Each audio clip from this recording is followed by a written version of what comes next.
Preposition by এর অর্থ হলো পাশে, কিন্তু আমরা তো জানি প্রিপজিশন বাই এর অর্থ দ্বারা বা দিয়ে। হ্যাঁ, প্রিপজিশন বাই এর অর্থ দ্বারা দিয়ে আবার পাশেও। একটা প্রিপজিশন অনেকগুলো অর্থ দিতে পারে। তো এখন কথা হলো যে নেক্সট টু, বিসাইড এগুলো অর্থ পাশে, আবার বাই অর্থ পাশে, কিন্তু কখন কোনটা ব্যবহার হয়।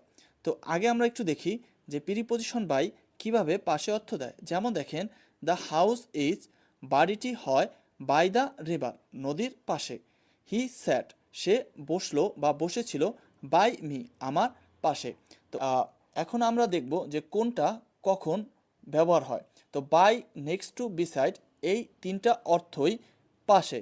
তো কিন্তু এদের মধ্যে সামান্য পার্থক্য আছে। নেক্সট টু এবং বিসাইড একদম পাশে।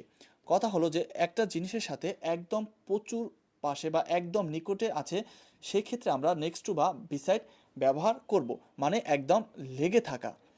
তো আর বাই পাশে হলো লেগে থাকে না, একটু দূরে।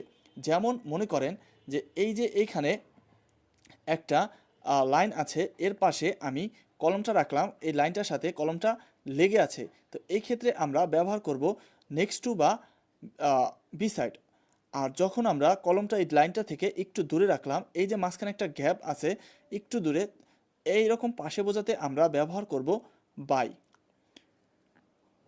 বাই যেমন আছে বোঝায়, তেমনি নিয়ার মানেও কাছে। এখন নেয়ার দ্বারাও আমরা কাছে বোঝাই, তবে নেয়ার বাই থেকে একটু দূরে বোঝায়। তো কলমটা যেহেতু এখানে ছিল, তখন আমরা বাই বলেছি এটার পাশে, কিন্তু যখন কলমটা আরেকটু দূরে থাকবে তখন আমরা ব্যবহার করব নেয়ার, যে এই লাইনটার কাছে কলমটা আছে, এই ক্ষেত্রে আমরা নেয়ার ব্যবহার করব।